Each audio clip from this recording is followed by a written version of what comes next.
नमस्कार दोस्तों, मैं सतवीर सिंह अपने यूट्यूब के भारत लिंक ग्लोबल चैनल पर आपका स्वागत करता हूं। दोस्तों, जब से राहुल गांधी ने भारत जोड़ो यात्रा शुरू की है ना, तब से उसका असर भी पड़ा है। और एक राहुल गांधी जी की जो गिनती है ना, वो एक परिपक्व नेता के रूप में होने लगी धीरे धीरे। क्योंकि भारत जोड़ो यात्रा में उन्होंने जैसा अपना प्रदर्शन दिखाया, जैसे लोगों का पॉजिटिव रेस्पॉन्स आया, उससे ये लग रहा था कि राहुल गांधी की जो छवि है, वो जो पप्पू वाली छवि है, उससे वो बाहर निकलने लग रहे हैं। और इसका प्रभाव भी पड़ा भारत जोड़ो यात्रा का कि चुनाव के अंदर जब ये लोकसभा के चुनाव हुए, तो पहले जो कांग्रेस की सीटें हुआ करती, वो शायद 54 सीटें हुआ करती, और इसमें शायद 99 सीटें हुई है। कहने का मतलब ये है कि उसका ग्राफ भी बढ़ा है, कांग्रेस का ग्राफ भी बढ़ा है। और अब जो ये एसआईआर के मामले में जो धरना प्रदर्शन चल रहा है, उसके अंदर वो उनकी मांगे हैं या लोगों का इकट्ठा होकर उसके विरोध में जो अब आजकल चल रहा है, कांग्रेस का प्रदर्शन चल रहा है, उससे ये लग रहा है कि कांग्रेस अब एक सशक्त विपक्ष की भूमिका निभाने लग रही है। और एक सशक्त विपक्ष दोस्तों लोकतंत्र के लिए बहुत अच्छी बात होती है, क्योंकि अगर लोग विपक्ष सशक्त नहीं होगा तो सत्ता पक्ष है ना, वो उसके ऊपर अंकुश नहीं रहता और वो मनमर्जी के फैसले करने लग जाता है, जो कि देश के लिए बहुत घातक चीज होती है। तो अब कुछ समय से ये लग रहा था कि कांग्रेस जो है वो अपनी जो ड्यूटी है वो पूरी ईमानदारी से करने लग रही है और योग्यता के साथ करने लग रही है। और इस सारे इसके पीछे जो मास्टरमाइंड है वो राहुल गांधी जी हैं। और अब भी जो हरियाणा में दोस्तों हुआ, हरियाणा में जिस जैसे उन्होंने ये कहा कि मैं संगठन का निर्माण मैं अपने हाथ में करूंगा, लूंगा निर्माण कार्य, और मैं अपने हिसाब से बनाऊंगा। और उसके लिए उन्होंने पर्यवेक्षक भी लगाए, बाहर से भी लेके आए, हरियाणा के जो सीनियर लीडर थे उनको भी लगाया, और साथ में उनको इंस्ट्रक्शन भी दिए और ये कहा कि किसी की सिफारिश नहीं चलेगी और ये मैं अपने हिसाब से लगाऊंगा। लेकिन दोस्तों, जब रिजल्ट आया ना इसका, तो रिजल्ट बिल्कुल वही का वही था जो पहले था। और मैं बार बार कहा करता कि हरियाणा के मामले में राहुल गांधी की नहीं चलेगी, हरियाणा के मामले में चलेगी तो एक ही नेता की चलेगी। लेकिन उस छवि से बाहर निकलने की तो कोशिश की राहुल गांधी जी ने, लेकिन जो अपॉइंटमेंट की है ना, वो मुझे ऐसा लगता है कि शायद न तो राहुल गांधी जी को हरियाणा के बारे में पता है, और न राहुल गांधी जी हरियाणा के बारे में कोई डिसीजन लेने के में सक्षम है। और जो हरियाणा के नेता हैं उन्हीं के कदमों से वो चलने लग रहे हैं, अपना खुद भी उनके जो उनकी अक्षमता है वो हरियाणा के मामले में जीरो है, मुझे ऐसा लग रहा है। क्यों ऐसा लग रहा है दोस्तों, मैं एक बताता हूँ कि उन्होंने जो जिला अध्यक्ष की नियुक्ति की है, एक जिला अध्यक्ष की मैं बताना चाहूंगा, वो है हिसार के ग्रामीण जिला अध्यक्ष। हिसार के जो शहरी जिला अध्यक्ष अपॉइंट हुए हैं नए, बजरंग दास गर्ग है, वो है भूपेंद्र हुड्डा जी के गुट के। और जो ये दूसरे जो अध्यक्ष बने हैं, ये है रणदीप सुरजेवाला जी के गुट के। पहली बात तो मेरे ये समझ में नहीं आई कि रणदीप सुरजेवाला जी को एक जिला अध्यक्ष उनके कहने से बनाया गया है, और वो रणदीप सुरजेवाला जी वो है कैथल से। तो अगर जिला अध्यक्ष बनाना था तो कैथल से बनाते, ताकि रणदीप सुरजेवाला जी का भी सहयोग मिलता, उनके लड़के उनका भी सहयोग मिलता, और जितने उनके कार्यकर्ता उनकी कॉन्स्टिट्यूंसी में उनका भी पूरा सहयोग मिलता। लेकिन एक हुड्डा के गढ़ में जाकर ना, यानी जहां पर अधिकतर भूपेंद्र हुड्डा के वो हैं, विधायक भी हैं, सांसद भी हैं, कार्यकर्ता भी हैं, जिला अध्यक्ष भी हैं, उस वहां जाकर ना रणदीप सुरजेवाला जी के आदमी को बनाना, ये मैं नहीं समझता कि ठीक फैसला था, और ये दिखाई भी देगा। पहले तो मैं बता दूं को जिला अध्यक्ष हैं कौन। लेकिन इसमें भी दोस्तों एक घटना और हुई कि जिला अध्यक्ष पहले हिसार का ग्रामीण का जिला अध्यक्ष बनाया गया था, वो लाल बहादुर खोवाल को बनाया गया था। लेकिन पता नहीं कैसे क्या हुआ कि लाल बहादुर खोवाल का लिस्ट में नाम भी आ गया, उन्होंने अपने लड्डू भी बांट दिए। लेकिन जैसे उन्होंने लड्डू बांटे, उस फिर चेंज कर दिया और ब्रजलाल बहबलपुरिया है कि उनको जिला अध्यक्ष बना दिया। तो फिर उनके नाम के लड्डू बटे थे। ये कि ये वल्गर स्थिति पैदा हुई कि पहले किसी को बनाया, फिर उसको हटा के किसी और को बनाया। अब जब ये ब्रजलाल बहबलपुरिया का नाम आया, तो बता दूं ये जिला अध्यक्ष के चेयरमैन, जिला परिषद के चेयरमैन भी रह चुके हैं, और कांग्रेस से जुड़े हुए हैं। लेकिन इससे पहले जो राहुल गांधी जी का ये कहना था कि मैं सिर्फ उन्हीं जिला अध्यक्षों की नियुक्ति करूंगा जो कांग्रेस के वफादार होंगे और मूल रूप से कांग्रेसी होंगे, कांग्रेस के भगत होंगे। तो उस मामले में भी ये जो ब्रजलाल बहबलपुरिया है, ये हजका के कार्यकर्ता रहा करते हैं, और हजका से ही इन्होंने चुनाव भी लड़ा था, विधानसभा का चुनाव लड़ा था। लेकिन जब उसमें सफलता नहीं मिली तो इन्होंने वापसी कांग्रेस में कर ली और कुलदीप बिश्नोई का इन्होंने साथ छोड़ दिया। तो ये भी नहीं कह सकते कि ये मूल रूप से कांग्रेसी हैं।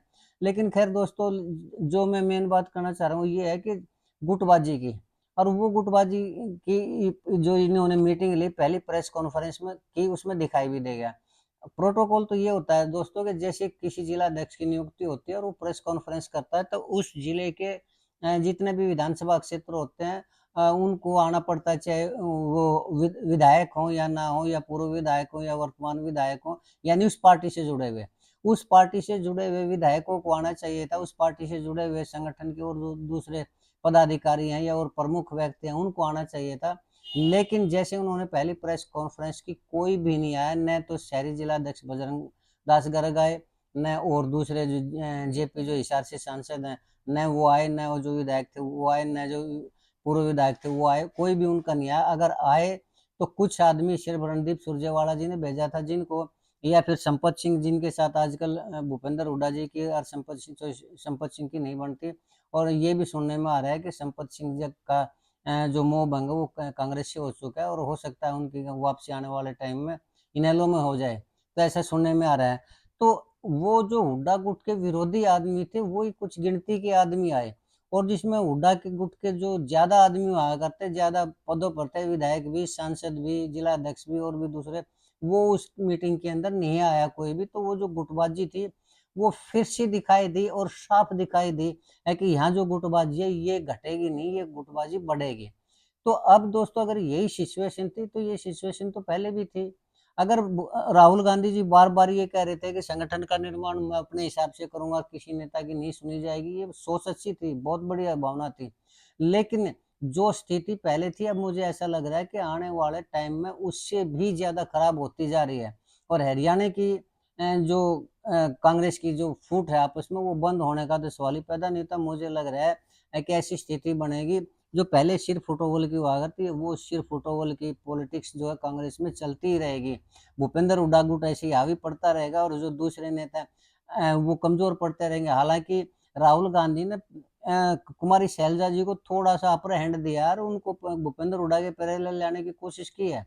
लेकिन अगर ऐसा भी था तो राहुल गांधी को चाहिए था कि हिसार से अगर एक भूपेंद्र हुड्डा गुट से है, तो दूसरा जो ग्रामीण बनाना चाहिए था वो शैलजा गुट से बनाना चाहिए था। क्यों? क्योंकि एक तो उनका जो गृह जिला वो हिसार है शैलजा जी का, और वहां से वो सांसद भी रह चुके हैं, वहां के वो नेता भी हैं, उनकी फॉलोइंग भी है, वहां पर कार्यकर्ता भी है, तो उनका पूरा सपोर्ट मिलता। लेकिन रणदीप सुरजेवाला जी का तो हिसार में किसी तरह का को वो है ही नहीं, पैठ ही नहीं है, उनके तो कार्यकर्ता ही नहीं है, गिनती के होंगे थोड़े बहुत नाम मात्र के।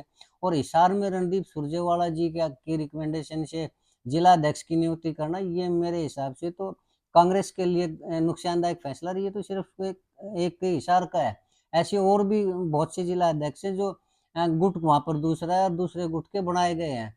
तो इससे आने वाले टाइम में जो आज 10 साल से चल रहा था, ये पहले से चलता रहा था, वही चलता रहेगा। और यही चलता रहा तो दोस्तों, ये जो राहुल गांधी का फैसला जिला अध्यक्ष नियुक्त करने का, जो जो जिला अध्यक्ष नियुक्त किए गए हैं, उनसे मुझे ऐसा लग रहा है कि गुटबाजी तो बढ़ेगी बढ़ेगी, और पब्लिक की नज़रों में ये जाएगा कि यहाँ गुटबाजी रुकनी नहीं है, यहाँ इस तरह एक दूसरे का सिर फोड़ते रहेंगे। तो इससे नींव मजबूत होगी बीजेपी की, और बीजेपी की नींव ऐसी मजबूत होगी कि आने वाले 2029 के चुनाव में भी यही हाल रहा तो बीजेपी की सत्ता आनी ही आनी। और आज जब ये सोच रहे थे कि राहुल गांधी जी कुछ करेंगे हरियाणा के अंदर, तो राहुल गांधी जी ने ये दिखा दिया कि वो हरियाणा के मामले में कुछ नहीं कर सकते। और वो जो उनके फैसले हैं वो हरियाणा, या तो उनको हरियाणा के बारे में कोई भी जानकारी नहीं है, किसी तरह की नॉलेज नहीं है, वो सिर्फ भाषण भाषण देना जानते हैं, वो भी शायद लिखे हुए को पढ़ लेते होंगे, या फिर उनके भाषण को कोई और तैयार करवाता होगा। ग्राउंड लेवल पर मुझे नहीं लगता कि राहुल गांधी के अंदर कोई समझ, अगर समझ होती तो इस तरह के जिला अध्यक्ष, विरोधी गुट के जिला अध्यक्ष, जबकि वहां पर हावी दूसरा गुट हो, और विरोधी गुट का जिला अध्यक्ष बनाना, इससे क्या वो होगा? इससे वही राजनीति जो पहले से चलती आ रही वही राजनीति चलती रहेगी। तो दोस्तों, मैं नहीं समझता कि राहुल गांधी जी के अंदर कोई मैच्योरिटी आई। अगर मैच्योरिटी आई होती तो कम से कम वो पहले पूरा होमवर्क करते हरियाणा के बारे में, और उन समझ लेते कम से कम कि किस जिले के अंदर कौन सा गुट हावी है और किस गुट की चलती है, और किस गुट का वो वहाँ बढ़ाना चाहिए। तो दोस्तों, ये फैसला ये मेरी तो समझ में आया नहीं कि कैसे उन्होंने दूसरे गुट का बना दिया, और धड़ेबाजी को जो कि बंद होनी चाहिए तो और ज़्यादा बढ़ने की संभावना है। और खैर दोस्तों, चलिए, तो अपना अपना वो है। अब इससे ज़्यादा आगे क्या कहना चाहिए, कुछ भी नहीं। राहुल गांधी का फैसला है, कांग्रेस पार्टी है, अब उन्होंने जैसा फैसला किया वो उनका अपना, वो उस संगठन का काम है, मेरा तो राजनीति से कोई मतलब है नहीं। लेकिन ये जो जिला अध्यक्ष की नियुक्ति की गई है, इससे मुझे ऐसा लगता है कि गलत फैसला था ये राहुल गांधी का, और इससे बीजेपी की ही नींव मजबूत होगी, और बीजेपी की नींव को अगर कोई मजबूत करने वाला काम किया है किसी ने, तो वो राहुल गांधी ने किया है। भूपेंद्र हुड्डा ने तो चलो किया होगा, लेकिन राहुल गांधी के फैसले से बीजेपी की ही नींव मजबूत होगी। दोस्तों, आज के लिए इतना ही। मुझे उम्मीद है कि आपको मेरा ये विश्लेषण पसंद आया होगा। अगर आपको पसंद आया तो आपसे गुजारिश करना चाहूँगा कि आप मेरे इस वीडियो को लाइक करें, शेयर करें और कमेंट जरूर करें दोस्तों। और एक निवेदन और करना चाहूँगा कि आप मेरे इस चैनल को सब्सक्राइब जरूर करें, ताकि मैं इसी तरह की जो वीडियो आपके सामने लाता रहूँ।